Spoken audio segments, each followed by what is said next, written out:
नमस्कार मित्रांनो, श्रीमंत कट्ट्यावरती आपल्या सर्वांचं पुन्हा एकदा स्वागत आहे. मी सुजी साठे आपल्या सर्वांचं स्वागत करतो. कसं आहे माहिती आहे का, आमचे एक मित्र आहेत प्रथमेश पाटील, जे मेडिकलचा अभ्यास करत आहेत. आणि त्यांनी मला एक प्रश्न विचारला आहे की आयुष्यामध्ये ना एक सतत कंपॅरिझन असतं आणि ते काही केलं ना थांबत नाही. सतत विचार येतात की हा पुढे गेला, मी मागं राहिलो वगैरे वगैरे, त्याचं हे झालं ते झालं वगैरे सगळ्या गोष्टी. मग त्या गोष्टींना हाताळायचं कसं? आणि खरं सांगायचं झालं ना, हा खूप महत्त्वाचा प्रश्न आहे आपल्या आयुष्यामध्ये. म्हणजे हा प्रश्न हे दर्शवून देतं की आपण आपल्या आयुष्याबद्दल अवेअर आहोत.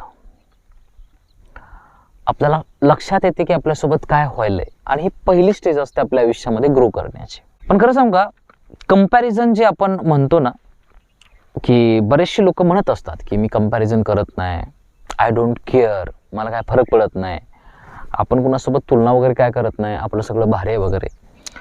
पण ह्या गोष्टी म्हणण्यासाठी सोप्या जरी असल्या ना, जगण्यासाठी खूप कठीण आहेत. एवढं सोपं नसतं की माझ्या आयुष्यात कंपॅरिझनच नाही असं म्हणणं. प्रत्येकाच्या आयुष्यामध्ये कंपॅरिझन असतं, प्रत्येकाच्या. आपण ज्यावेळेस स्वतःला डीपली ऑब्झर्व करायला लागतो ना, मग लक्षात यायला लागतं की यार माझ्या मनात हे विचार का यायला लागलेत, मी असं का विचार करायला लागलोय. त्यावेळेस मग आपल्याला लक्षात येत असतं की यार कंपॅरिझन आपल्या आयुष्यात आहे. कंपॅरिझन म्हणजे काय असतं, आपल्या मनात विचार येत असतात आणि जे विचार आपण कंट्रोल नाही करू शकत. आणि विचार येणं हे स्वाभाविक आहे, नैसर्गिक आहे. हे पहिल्यांदा आपण ॲक्सेप्ट करणं गरजेचं आहे. विचारांवर जर आपलं कंट्रोल असतं की हे विचार माझ्या डोक्यात आले नाहीत असं जर आपण म्हटलो असतो ना, तर आपल्या आयुष्यातले सगळे प्रॉब्लेम ऑटोमॅटिक सॉल्व्ह झाले असते. आपल्याला एफर्ट्स करायची गरजच लागली नसती. पण विचार येणं हे आपण कंट्रोल नाही करू शकत. त्यांना योग्य पद्धतीने आपण हाताळू शकतो, ते कौशल्य आपण आत्मसात करू शकतो. पण विचार आलेच नाहीत पाहिजे यासाठी आपण काय नाही करू शकत. विचार येणारच, ते नॅचरल आहे, नैसर्गिक आहेत. जर विचारच नाही आले ना आपल्या आयुष्यामध्ये, तर खूप मोठा प्रॉब्लेम होऊ शकतो. त्याच्यामुळे हे जे विचार येतात आपल्या आयुष्यामध्ये, ते येणं ही चांगली गोष्ट आहे. पण त्याला हाताळायचं जे कौशल्य आहे ना, ते आपण शिकणं खूप महत्त्वाचं असतं. कसं असतं माहिती आहे का, ज्या समाजात आपण राहतो ना, त्या समाजामध्ये ना लुक्स, पैसा, मार्क्स, रँक, पद, पोझिशन, प्रतिष्ठा, ह्या सगळ्या गोष्टींची ना एक तुलना केली जाते आणि कंटिन्यूअस चालू असतं. जेवढा व्यक्ती जास्त टॉपला असेल ना, तेवढी जास्त त्याला रिस्पेक्ट मिळत असते इतरांच्या तुलनेमध्ये. त्याच्यामुळे हे कंपॅरिझन ना हे चालूच राहत असतं, त्याला आपण थांबवू नाही शकत. आणि हे नॅचरल आहे.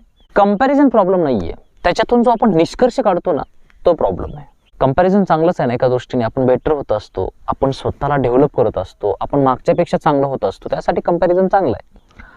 पण कंपॅरिझन निगेटिव्हली आपण करायला लागलो ना, तो पुढे गेला, मी मागं राहिलो, त्याचं आयुष्य किती सुंदर आहे, माझ्या आयुष्यात काहीच नाही, माझ्या आयुष्यात सगळं निगेटिव्ह होतंय, तो आयुष्यात किती ग्रो करत चाललाय. ज्यावेळेस आपण असे निष्कर्ष काढायला लागतो ना की माझ्या नशीबच खराब आहे, माझ्या आयुष्यात चांगलं काही होतच नाही, असे निष्कर्ष ज्यावेळेस आपण काढायला लागतो ना, ते वाईट असतं. त्याच्यामुळे कंपॅरिझन वाईट नाही आहे, त्याच्यातून निघणारा निष्कर्ष वाईट आहे, हे समजून घेणं खूप महत्त्वाचं आहे. कसं आहे, प्रत्येकाची स्पर्धा वेगळी असते, प्रत्येकाचं बॅकग्राऊंड वेगळं असतं, प्रत्येकाचा मार्ग वेगळा असतो, प्रत्येकाचं क्षेत्र वेगळं असतं, प्रत्येकाचा प्रवास वेगळा असतो. आणि हे आपण समजून घेणं खूप महत्त्वाचं असतं. एखादा मुलगा जो आमदाराचा मुलगा आहे, त्याच्यासोबत एखाद्या गरीब घरचा मुलगा जर कम्पीट करायला लागला किंवा कम्पेअर करायला लागला, तर तो आयुष्यभर दुःखी झाल्याशिवाय राहणार नाही. कारण त्याचं बॅकग्राऊंड वेगळं आहे, त्याचा मार्ग वेगळा आहे, त्याला मिळणारं पाठबळ वेगळं आहे, त्याला मिळणारा सपोर्ट वेगळा आहे. त्या सगळ्या गोष्टी खूप मॅटर करत असतात आपल्या आयुष्यामध्ये. जर तुलनेनं आपल्याला त्या पद्धतीचं वातावरण मिळत नसेल, तर त्याच्यामध्ये वाईट म्हणून घ्यायचं काही कारण नाही आहे. जे रिसोर्सेस आपल्याजवळ आहेत, त्या रिसोर्सेस अकॉर्डिंग आपण कुठपर्यंत पोहोचलोय हे बघणं खूप महत्त्वाचं असतं. म्हणजे माझ्या आयुष्यामध्ये मी अगोदर कसा होतो आणि मी आत्ता कसा आहे, हे कंपॅरिझन खूप महत्त्वाचं आहे. म्हणजे कुठलीही परिस्थिती नसताना, मला काय येत नसताना मी आजपर्यंत इथपर्यंत आलो, एवढ्या सगळ्या गोष्टी करायला लागलो, हे कंपॅरिझन आपण केलं पाहिजे. कुठलाही सपोर्ट नाही आहे मला, कुठलंही माझं बॅकग्राऊंड नाही आहे, तरी पण मी चांगल्या कॉलेजमध्ये शिकतोय, माझं मेडिकलला ॲडमिशन आहे, ही साधी गोष्ट नाही आहे. म्हणजे माझ्यामध्ये काहीतरी पोटेन्शियल आहे, म्हणूनच मी इथपर्यंत पोहोचलो आहे. ज्यावेळेस आपण असं सकारात्मक त्या गोष्टींना घ्यायला लागतो ना, मग कंपॅरिझन होत नाही, आपल्याला त्याचे चांगले रिझल्ट्स भेटत असतात. त्याच्यामुळे ना आपल्या आयुष्यामध्ये ना जे आहे ना, त्याप्रती कृतज्ञता असणं खूप महत्त्वाचं आहे. आपण डेली ह्या गोष्टींवरती काम केलं पाहिजे. आपण लिहिलं पाहिजे की यार माझ्या आयुष्यामध्ये चांगलं काय काय आहे, मी आयुष्यामध्ये काय काय अचीव केलो. आणि ज्यावेळेस आपण एखादी गोष्ट अचीव करतो ना, त्याचं सेलिब्रेशन आपल्याला करता आलं पाहिजे. आपण काय करतो माहिती आहे का, आपल्याला मोठं यश पाहिजे असतं. ज्यावेळेस मी हे बनेन ना, त्यावेळेसच मग मी काय करतो, त्यावेळेस मग मी जल्लोष करेन, पार्टी देईन, हे करेन, ते करेन. पण आपले जे छोटे छोटे जे मोमेंट्स असतात आपल्या आयुष्यामधले, ते आपण सेलिब्रेट नाही करत. त्याच्यामुळे ना आपल्या आयुष्यामध्ये तो तणाव राहत असतो. पण ज्यावेळेस आपण छोट्या छोट्या गोष्टी सेलिब्रेट करायला लागतो, छोट्या छोट्या गोष्टींना आपण व्हॅल्यू द्यायला लागतो, त्यावेळेस आपल्या आयुष्यामध्ये ना ती तुलना नाही राहत. आपला एक कॉन्फिडन्स वाढत असतो, आपल्यामध्ये स्वतःची एक सेल्फ इस्टीम वाढत असते आणि जी आपल्याला खूप हेल्प करत असते आयुष्यामध्ये ग्रो करण्यासाठी. त्याच्यामुळे ना छोट्या छोट्या गोष्टींचं सेलिब्रेशन करणं खूप महत्त्वाचं असतं. आपण ह्या गोष्टी प्रामुख्याने करत नाहीत, त्याच्यामुळे आपल्या आयुष्यामध्ये भरपूर प्रॉब्लेम आपल्याला फेस करावे लागतात. आणि मगाशी मी म्हटल्याप्रमाणे ना, कंपॅरिझन हा प्रॉब्लेम नाही आहे, ते आपल्याला हँडल करता आलं पाहिजे. आयुष्यामध्ये ना प्रत्येक गोष्ट ही कला असते, ती कला आपण शिकणं गरजेचं असतं. ज्यावेळेस पण मला लक्षात येतं की यार माझ्या डोक्यामध्ये मी का विचार करतोय, तो व्यक्ती पुढे गेलाय, चांगली गोष्ट आहे ना, पण त्याच्यामुळे माझ्यावर का अफेक्ट होतोय.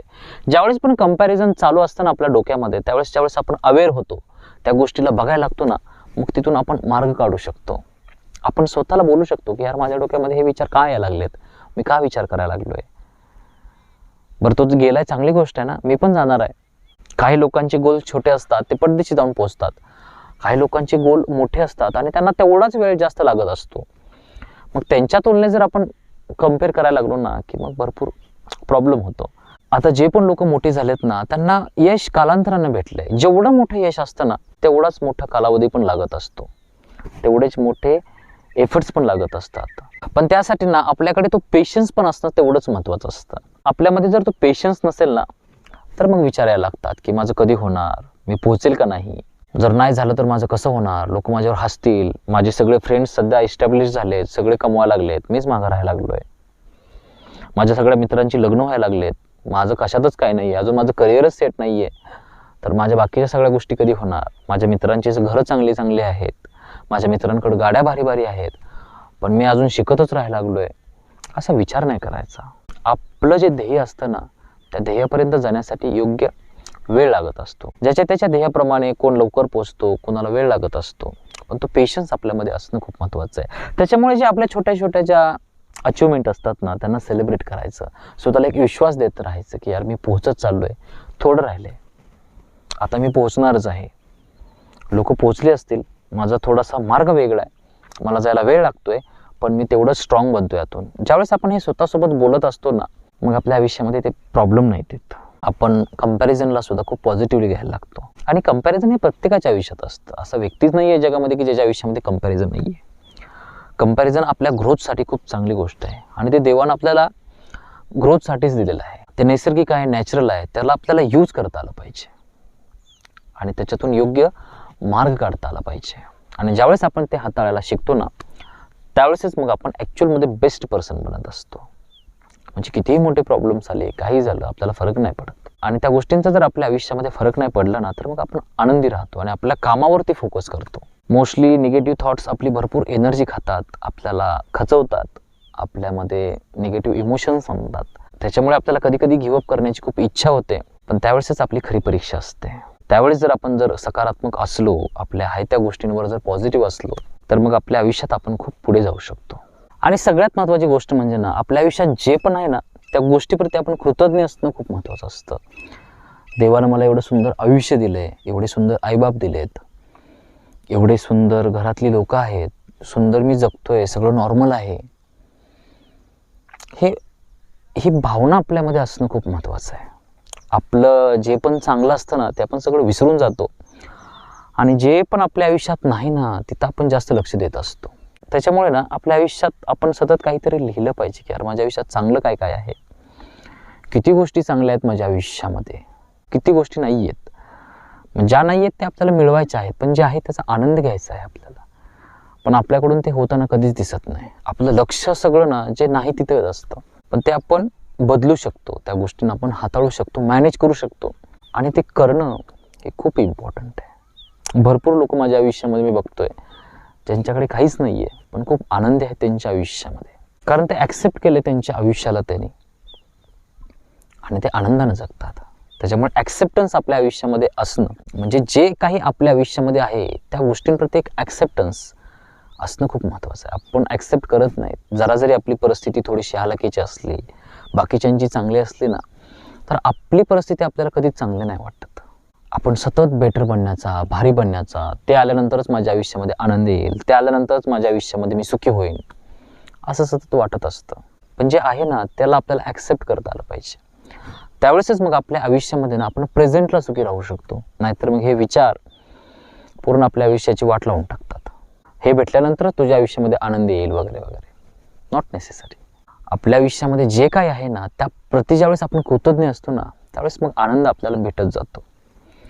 कंपॅरिझन एक वेगळी गोष्ट आहे, पण आहे त्यामध्ये सुखी राहणं, आहे त्या गोष्टींप्रती कृतज्ञ असणं, ही वेगळी गोष्ट आहे आणि तीच आपल्याला खूप आनंद देऊन जाते.